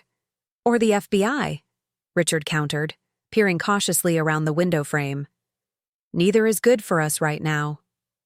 2 men emerged from the SUV, broad-shouldered figures, in dark clothing, moving with purposeful strides toward the cabin. Not law enforcement, I realized with growing dread. No badges, no announced presence. "Back door," Richard decided, pulling me toward the hallway. "There's a path through the woods to a neighboring property. If we can reach it—" A sharp crack echoed through the house, the sound of the front door being forced open. "Upstairs," a male voice commanded from below. "Check every room." Richard pulled me into the smallest bedroom, closing the door silently behind us. He pointed to a window overlooking the side yard. "Fire escape ladder in the closet," he whispered. "We need to move now." My hands shook as I retrieved the compact emergency ladder from the closet shelf. Richard secured it to the windowsill with practiced efficiency, then eased the window open without a sound. "You first," he instructed. "I'll be right behind you." Footsteps sounded in the hallway, moving methodically from room to room. We were running out of time. I swung one leg over the sill, then the other, gripping the metal rungs of the ladder, with white-knuckled determination. The ground seemed impossibly far below as I began my descent, each movement deliberate and controlled despite my racing heart. Behind me, I heard Richard begin to follow. Then came the sound of splintering wood, as the bedroom door was kicked open. "Found them!" a voice shouted. "Window!" Richard's urgent whisper reached me from above. "Run, Elle! Don't stop!" A gunshot cracked through the air. I glanced up to see Richard stumble on the ladder, one hand clutching his shoulder as dark red spread across his shirt. "Richard!" I cried out in horror. "Go!" he commanded through gritted teeth.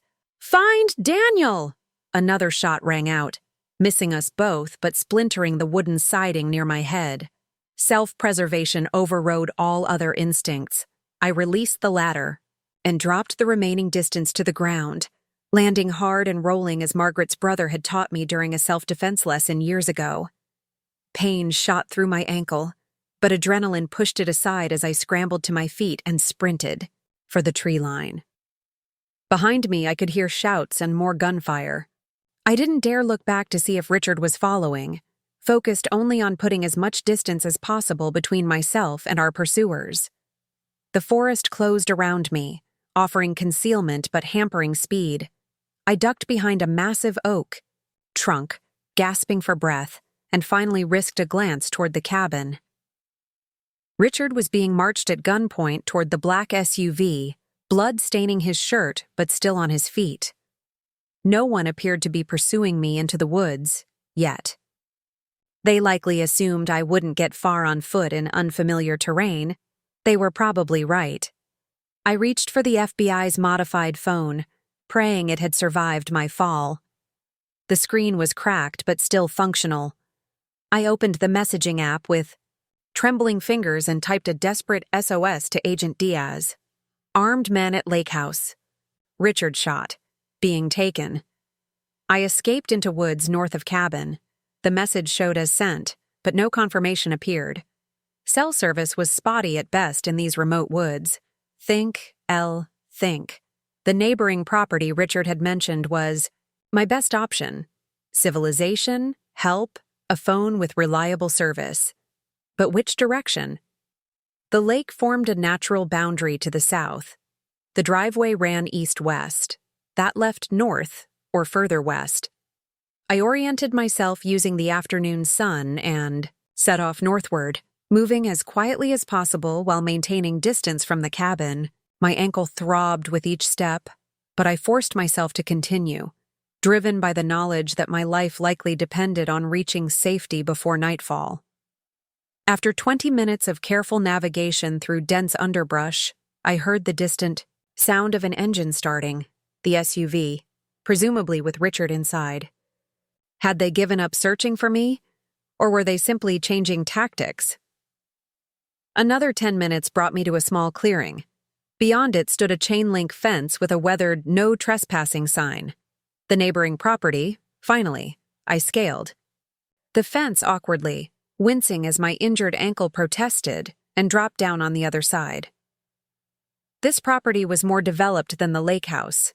Paved pathways, landscaped gardens surrounding what appeared to be a much larger, more modern vacation home. As I approached the house, disappointment set in. No vehicles in the driveway, windows dark. Another seasonal property, currently unoccupied, but it would have a landline. Possibly an alarm system that, if triggered, would bring security or police. Anything was better than waiting in the woods for Delgado's men to find me. I circled the house, testing windows and doors, finally discovering a garden shed left unlocked. Inside, hanging on a pegboard, was a spare key labeled "Back Door" in faded marker. The universe had finally granted me a small favor. The key worked smoothly in the back door lock, granting me access to a modern kitchen gleaming with stainless steel appliances.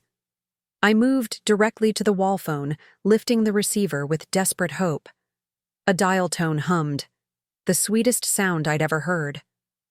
I dialed Agent Diaz's number from memory, closing my eyes in relief when she answered on the second ring. Diaz. It's Eleanor Bennett, I said rapidly. Men with guns at the lake house. They shot Richard and took him. I escaped into the woods. I'm at a neighboring property now. I don't know the address. We lost your signal about 40 minutes. Ego, Diaz replied, her voice calm but urgent. Are you injured? Twisted ankle. Nothing serious. Did you get my text? Yes. Teams are already en route. ETA 15 minutes. Can you describe the men? How many? 2 that I saw. Large men, dark clothing. Professional, not random thugs. They knew exactly what they were doing. I swallowed hard. They have Richard. He's wounded. Stay where you are. Diaz instructed. Secure all doors and windows. Our agents will announce themselves clearly when they arrive. Do not open the door for anyone else. Daniel wasn't at the lake house, I told her, but he had been there recently. His clothes were still in the bedroom. We'll process the scene when we secure the area, Diaz assured me. Your priority now is to stay safe until our team reaches you. After hanging up, I followed her instructions, locking doors, closing blinds, finding a makeshift weapon in the form of a heavy fireplace poker. Then I sank onto a leather sofa, the adrenaline crash, leaving me shaking and nauseated. Richard had been shot, taken. Because of me. Because I'd insisted on coming along. Because I'd been so determined to confront Daniel myself instead of letting the authorities handle it. And Daniel, where was he? Had he sensed danger and fled? The lake house before we arrived? Or had Delgado's men already found him, enacted whatever brutal punishment awaited those who stole from drug cartels? The FBI's 15 minutes stretched to 20, then 30. Outside, shadows lengthened as afternoon gave way to early evening. Every sound, the house settling, branches scratching against windows, distant wildlife calls, sent fresh jolts of fear through me. Finally, headlights swept across the drawn blinds, followed by the crunch of multiple vehicles on the gravel driveway. I tightened my grip on the fireplace poker, positioning myself away from windows, waiting. FBI! A voice called through the door. Mrs. Bennett? Agent Diaz sent us. Still, I hesitated. Show me identification through the window, I called back. A badge pressed against the side window, illuminated by flashlight. Only then did I cautiously approach the door. 4 agents in tactical gear entered first, clearing the house room by room before signaling the all clear. Agent Diaz followed, her expression softening slightly when she saw me. Are you all right? She asked, eyes quickly scanning. For injuries? I'm fine, I assured her, though fine was a relative term given the circumstances. Have you found Richard? Or any sign of Daniel? We've secured the lake house, Diaz reported. No sign of your husband, but evidence confirms he was there recently. As for Mr. Morrison, she hesitated. We found blood on the emergency ladder and driveway, but no sign of him or the vehicle you described. They took him, I repeated, guilt washing over me afresh. He was trying to help me escape. Mrs. Bennett, Diaz said carefully, based on what we heard through your wire before we lost signal, Mr. Morrison may have been more involved with the Delgado organization than he admitted. This could be internal cartel business rather than direct retaliation for your search. The implication was clear. Richard's abduction might not be my fault after all. But it did nothing to diminish the horror of watching him get shot while I escaped. We need to get you to a secure location, Diaz continued. This situation has escalated beyond our initial assessment. I'm not leaving, I insisted. Daniel could still come back to the lake house. If he does, we'll have agents watching the property, Diaz assured me. But you've been directly exposed to cartel enforcers. Your safety is our priority. And what about Richard? I challenged. Are you looking for him too? Diaz's expression remained professional but sympathetic. We're processing all available evidence and pursuing multiple leads. But Mrs. Bennett, you need to prepare yourself for the possibility that Mr. Morrison may not have been taken against his will. His conversation with you in the car suggested he was looking for a way out. This could be it. The possibility hadn't occurred to me, but it made a certain twisted sense. Richard had been surprisingly well prepared for trouble, with his hidden gun and knowledge of escape routes. What if the arrival of Delgado's men hadn't been a surprise to him but an arranged extraction? I don't believe that, I said, though. Uncertainty crept into my voice. He was shot. Perhaps, Diaz acknowledged. Or perhaps it was staged for your benefit. We'll know more when we process the evidence. A paramedic examined my ankle, sprained but not broken, while agents photographed and documented my statement. Through it all, my mind raced with questions. If Richard had orchestrated his own abduction, what did that mean for Daniel? Were they working together? Had this entire trip been an elaborate setup? "What happens now?" I asked as Diaz prepared to escort me to a waiting SUV. "We take you to a safe house while we continue the investigation," she explained. "You'll have round-the-clock protection until we locate your husband and determine the full extent of the threat. My son is already being moved to a secure location with DHN," Diaz assured me. "All necessary precautions are in place." As we drove away from the vacation home, I gazed out at the darkened forest, wondering if Daniel was out there somewhere, watching. Had he seen the FBI's arrival? Did he know I'd come looking for him? Did he even care? For the first time since discovering the eviction notice, I allowed myself to consider the possibility that the man I'd married, the father of my child, my partner of 10 years, might truly be gone. Not just physically absent, but fundamentally changed by greed, addiction, and criminal association into someone I no longer recognized. The Daniel I thought I knew would never have stolen my house, emptied our son's college fund, or disappeared, without explanation. That Daniel had never really existed. The reality I now faced was stark. My husband was a fugitive, deeply entangled with a drug cartel. His business partner had potentially staged his own abduction, and I was headed to an FBI safe house while dangerous men searched for both Daniel and me. All because Daniel Bennett couldn't admit he had a gambling problem, couldn't face his failures like a man, couldn't trust his wife to help him through difficult times. As Michigan's forests gave way to more populated areas, streetlights illuminating the gathering dusk, my shock and fear gradually crystallized into something harder, more focused. Daniel had destroyed our family, endangered our son, and left me to face the consequences alone. He'd been planning to leave me anyway, according to Richard. The gambling and theft had simply accelerated his timeline. Fine. If Daniel Bennett wanted to disappear, I would help him achieve that goal, permanently. Not by finding him, but by erasing every advantage he'd ever had.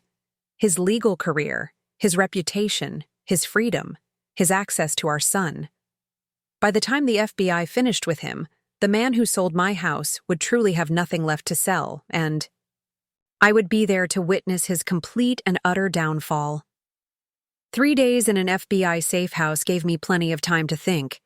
The modest suburban ranch house outside Detroit was comfortable enough, but the constant presence of agents and the knowledge that both my son and best friend were similarly sequestered made it feel more like a prison than protection. Agent Diaz visited daily, providing updates that revealed little concrete progress. The lake house had yielded fingerprints confirming Daniel's recent presence, along with credit card receipts showing he'd visited local stores as recently as 2 days before our arrival. But the trail had gone cold. As for Richard, the situation was even more puzzling. Blood analysis confirmed it was indeed his blood on the ladder and driveway, ruling out the theory that his shooting had been entirely staged. Yet surveillance footage from a gas station 10 miles from the lake house showed Richard walking unassisted into the convenience store beside one of his apparent captors, purchasing supplies with his own credit card before returning to the SUV without any sign of duress. So he wasn't kidnapped, I concluded during Diaz's third visit. It appears more complicated than that, she replied carefully. The injury was real, but his departure with these men seems to have been at least partially voluntary. He used me, I realized aloud. The trip to the lake house, the story about wanting Daniel to turn himself in, it was all a setup. We're still determining Mr. Morrison's exact role, Diaz said. But yes, it seems he had his own agenda. I thought back to our conversation in the car. Richard's apparent desperation to find Daniel. His insistence that he'd been unwittingly drawn into the Delgado operation. All lies, most likely. But to what end? What about the threat to Margaret? I asked. The pressure to compromise the Delgado prosecution? That appears genuine, Diaz confirmed. The Delgado organization is clearly concerned about our case against Alonso. Using leverage against DA Chen would be consistent with their typical tactics. On the morning of the fourth day, everything changed. I was attempting to distract myself with a dog-eared paperback when Diaz arrived unannounced, her expression more animated than I'd seen it. "We found him," she said without preamble. "Daniel Bennett was just apprehended trying to board a flight to Buenos Aires from Chicago O'Hare." The book slipped from my fingers. "He's in custody?"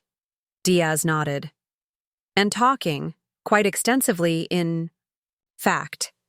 His attorney is already negotiating a plea deal in exchange for testimony against the Delgado organization and against Richard Morrison." "Richard?" I echoed, though after the gas station footage, I shouldn't have been surprised. "According to your husband, Morrison wasn't just peripherally involved. He was the primary connection to the cartel, had been for years, long before Daniel began gambling with them."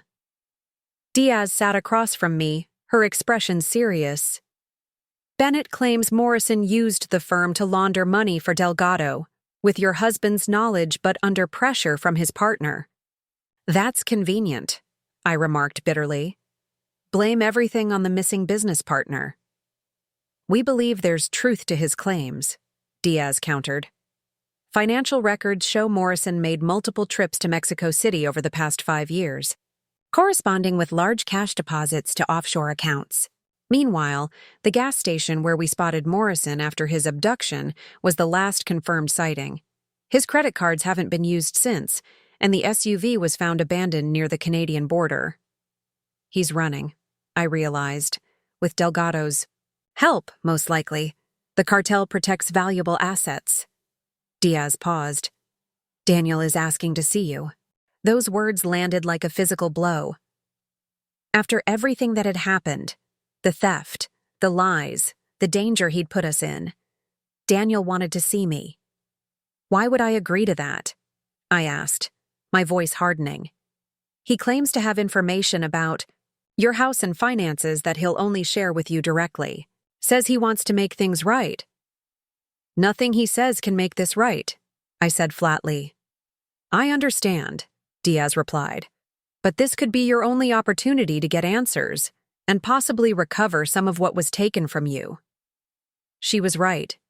Of course. As much as I wanted to deny Daniel the satisfaction of facing me, practical considerations had to take precedence. If there was any chance of recovering Jake's college fund, of understanding exactly what had happened to our finances, I needed to hear what Daniel had to say. "When?" I asked finally. "Tomorrow morning. We'll transport you to the Federal Detention Center in Chicago." That night, I barely slept, rehearsing what I would say to the man who had shattered our life together. Should I rage at him? Remain coldly detached? Break down and demand to know why? None of these approaches seemed adequate to address the magnitude of his betrayal. By morning, I'd settled on a strategy.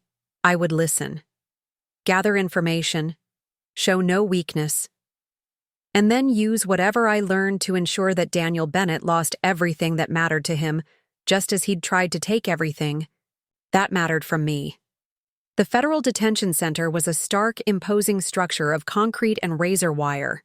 After passing through multiple security checkpoints, I was escorted to a private interview room, a concession arranged by Agent Diaz, who waited outside to give us privacy while maintaining security. Daniel was already seated when I entered, dressed in an orange jumpsuit that made his tan skin appear sallow. He'd lost weight, his face gaunt with exhaustion and strain. The confident, charismatic attorney I'd married was nowhere to be seen in this diminished figure. "L," he said, rising halfway before the guard motioned him back into his seat. "Thank you for coming." I said nothing, taking the chair opposite him, placing my purse carefully on the floor beside me.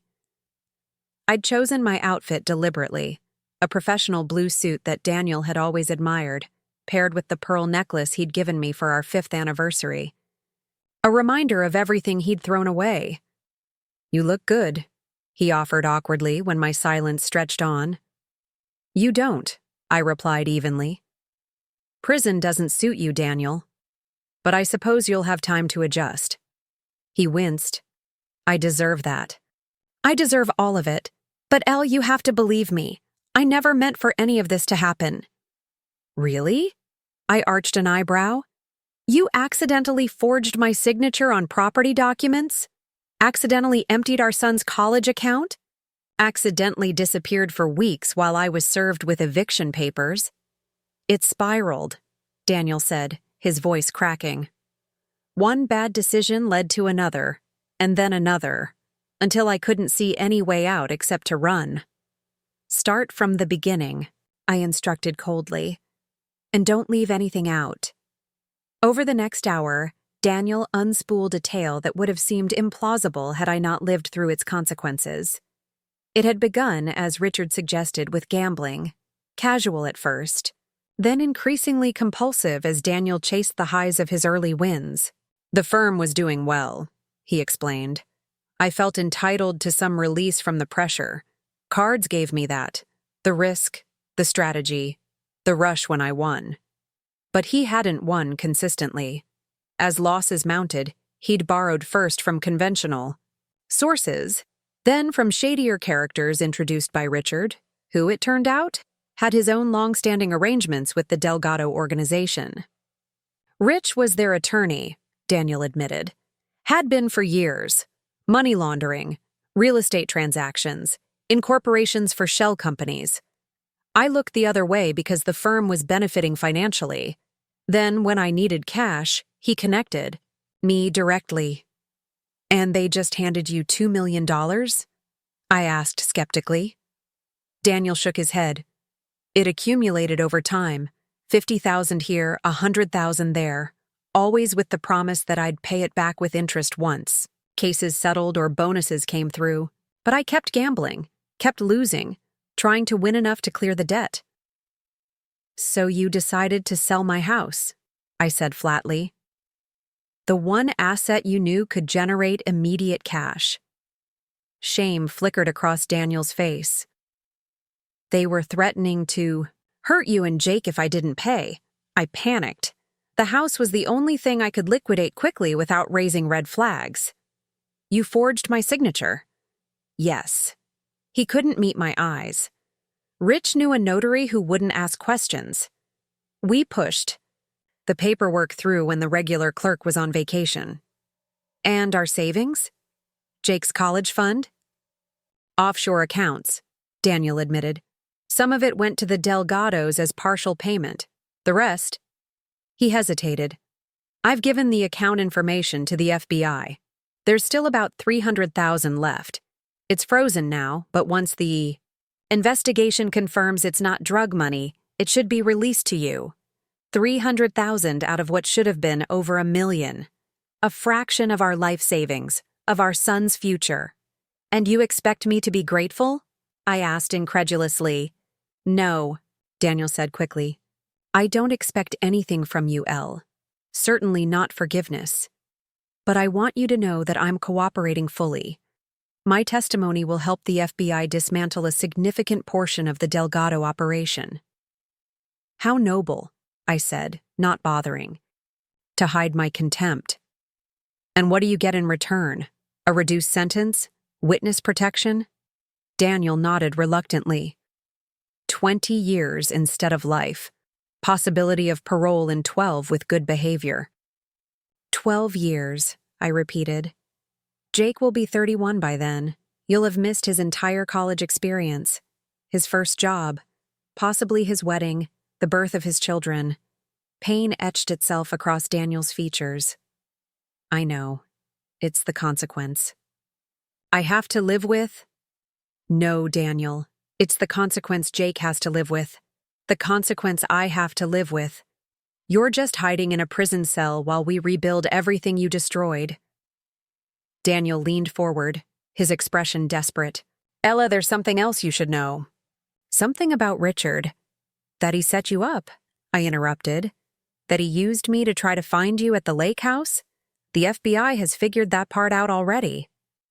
It's more than that, Daniel insisted. Rich isn't just running from the cartel. or the FBI. He's running from someone even more dangerous, a rival organization that believes he's been skimming from their operations for years. And was he? Daniel nodded grimly. Millions. He has accounts all over the world under different identities. The man has been planning his escape for years, just waiting for the right moment. And you handed it to him, I observed. Your desperation gave him the perfect opportunity to disappear while focusing all attention on you. Yes, Daniel admitted. But Elle, that's why I needed to see you. If Richard realizes I'm cooperating, that I know about his offshore accounts, he might try to leverage what he knows about you, about us. What are you talking about? Daniel glanced at the observation window, then leaned closer, lowering his voice. The house sale. Rich kept documentation, proof that you knew about it, that you participated. That's a lie, I hissed. I knew nothing until I was served with eviction papers. I know that, Daniel assured me. But Rich created a paper trail suggesting otherwise. Emails that appear to be from you, phone records, even a recording of a woman who sounds remarkably like you discussing the sale. Cold dread pooled in my stomach. Why would he do that? Insurance, Daniel explained. In case everything fell apart, he wanted leverage over both of us. Make it look like we were all in it together. And you're just telling me this now? I'm telling you because the FBI is closing in on some of his accounts. If they freeze his assets before he can access them, Daniel let the implication hang. He'll use this false evidence against me, I finished. Try to drag me down with both of you. Daniel nodded solemnly. I've told the FBI everything, including Richard's fabrications. But evidence can be interpreted different ways, especially with a skilled attorney orchestrating the narrative. Our time was nearly up. A guard appeared at the door, signaling that our visit was concluding. I gathered my purse, processing everything Daniel had told me. Elle, Daniel said as I stood to leave. For what it's worth, I never stopped loving you. I just stopped deserving you. I studied the broken man before me, the brilliant attorney reduced to bargaining for years of his life, the devoted father who would miss his son's journey to adulthood, the husband who had betrayed every vow we'd made. You're right about that, I said finally. Goodbye, Daniel. Agent Diaz was waiting outside, her expression carefully neutral. Get what you needed?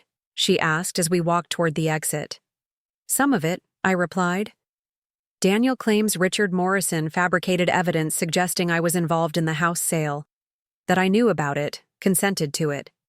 Diaz nodded thoughtfully. Bennett mentioned that during questioning.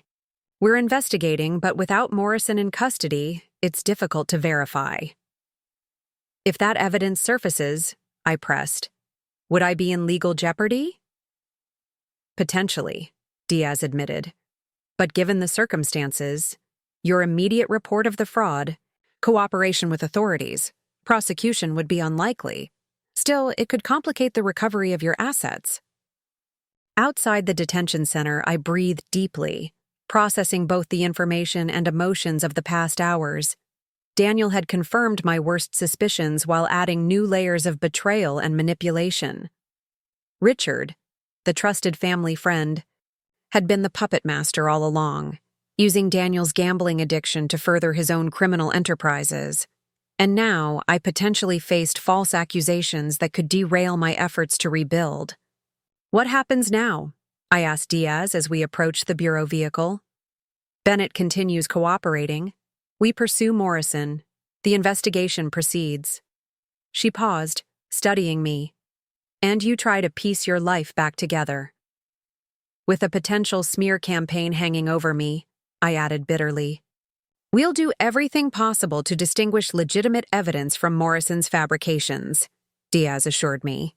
In the meantime, you should return to the safe house until we're confident the threat has passed.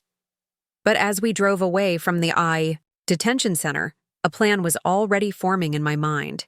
If Richard Morrison had created false evidence against me, then two could play at that game. And I had something Richard didn't: the full resources of the FBI and a best friend who happened to be a district attorney. Back at the safe house, I called Margaret, who had been allowed to return to work with enhanced security after the FBI. Determined the immediate threat had diminished. "Daniel's cooperating," I told her. "But Richard apparently left behind a poison pill. Fake evidence suggesting I was complicit in selling the house." Margaret's sharp intake of breath was audible, over the line. "That vindictive bastard. What's the evidence?" "Emails, phone records, possibly a voice recording. Daniel wasn't specific." "Enough to create reasonable doubt about your involvement," Margaret observed grimly. "Classic intimidation tactic." "Exactly," I agreed. "But what if we could turn it around? Use Richard's own methods against him?" Margaret was silent for a moment. "What are you suggesting, Ella?" "Richard thinks he's untouchable because he's disappeared. But money leaves trails, and he's accessing his accounts from somewhere." I paused, organizing my thoughts. "If we could make him believe his elaborate frame-up of me has been discovered and discredited, he might make a mistake," Margaret finished. "Try to create new evidence or access accounts we're monitoring." "Precisely. And when he does, the FBI can trace the activity." Margaret sounded impressed, despite her natural caution. "It's risky, but it could work. I'll talk to Diaz." Over the next week, an elaborate charade was constructed. With FBI approval, Margaret gave a carefully worded press conference announcing an expanded investigation into Bennett and Associates, including allegations that evidence in the case might have been fabricated to implicate innocent parties. Meanwhile, I was allowed to return home, my actual home, which Westlake Development had formally returned to my ownership, under discreet surveillance. The FBI's technical team carefully monitored all communication channels, watching for any attempt by Richard to access his digital trail. Jake remained at Northwestern under protection, reluctantly accepting that his spring break would be spent with security details rather than friends. He'd spoken to Daniel once by phone, a painful conversation that left my son withdrawn and angry, struggling to reconcile the father he'd admired with the criminal who'd stolen his future. "He cried," Jake reported flatly after the call. "Actually," sobbed while apologizing. "I didn't know what to say to him." "You don't have to say anything," I assured him. "Not until you're ready, if ever." "Did he really think selling our house would fix everything?" Jake asked, the bewilderment in his voice breaking my heart. "Addiction distorts thinking," I explained, remembering the shell of a man I'd faced across the detention center table. "It doesn't excuse what he did, but it helps explain the irrational decisions." On the 10th day after my meeting with Daniel, the trap was sprung. A secured email account associated with one of Richard's aliases attempted to access a server where the falsified evidence against me was supposedly stored. The access came from Toronto. Richard hadn't made it far after all. Canadian authorities, working with the FBI, traced the connection to an upscale condominium in the financial district. Within hours, Richard Morrison was in custody, extradited back to the United States to face multiple federal charges. The evidence Richard had fabricated against me was indeed extensive: doctored emails, manipulated phone records, and a voice recording created using sophisticated audio editing software. But with Richard in custody and Daniel's testimony corroborating my innocence, the false narrative collapsed completely. 1 month after discovering the eviction notice, I stood in my kitchen, in my house, preparing tea while Margaret reviewed legal documents spread across the dining table. "It's official," she announced, holding up a court order. "All remaining assets from Daniel's offshore accounts are released to you, with no legal encumbrances.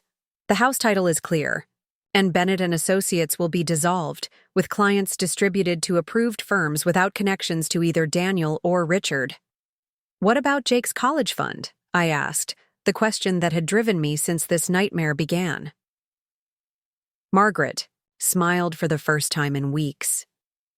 "Fully restored plus interest." The judge was particularly sympathetic to that aspect of the case. I sank into a chair, relief washing over me in waves. The practical matters were resolved. Our financial security restored, our home preserved, Jake's future education funded. But the emotional wreckage remained, a landscape of betrayal and broken trust that no court order could repair. Daniel's formal sentencing is next week, Margaret reminded me gently. Will you attend? I considered the question. Daniel had fulfilled his promise to cooperate, providing evidence that helped dismantle a significant portion of the Delgado organization and led directly to Richard's capture. His plea deal was proceeding as outlined: 20 years, eligible for parole in 12 with good behavior. No, I decided finally. I've said everything I needed to say to him. Margaret nodded in understanding. And what about you? What's next? It was the question I'd been asking myself for days. The immediate crisis had passed. The danger had receded. The financial wounds were healing. But who was Eleanor Bennett now? The woman who had existed before the eviction notice, trusting, somewhat naive despite her intelligence, was gone forever. I've applied for a teaching position at Northwestern, I said, the decision crystallizing as I spoke it aloud. English department starting fall semester. Jake needs support close by, but not hovering. And I need a fresh start. You're selling the house? Margaret asked, surprised. I shook my head, running my hand along the lovingly restored wainscoting of the dining room. No, this is still my home.